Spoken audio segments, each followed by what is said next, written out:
আমরা আরো একজনের কাছে স্বামীজি সম্পর্কে একটু শুনব। দেবতনু সরকার।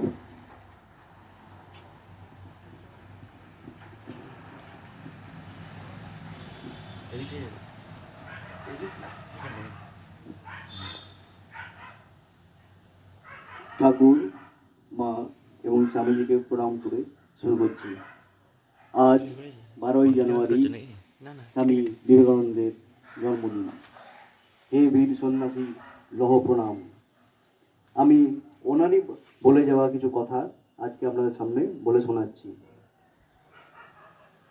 প্রথমে অন্নের ব্যবস্থা করিতে হইবে, তারপর ধর্ম।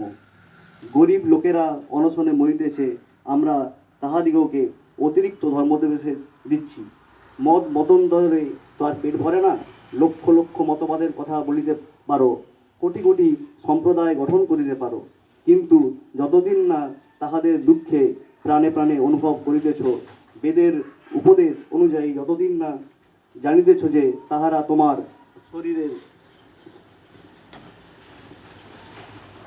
শরীরের অংশ, যতদিন না তোমরা ও তাহারা দরিদ্র ধনী সাধু অসাধু সকলই সেই অনন্ত অখণ্ড রূপ যাহাকে তোমরা ব্রহ্ম বলো, তাহার অংশ হইয়া যাইতেছ, ততদিন কিছুই হইবে না।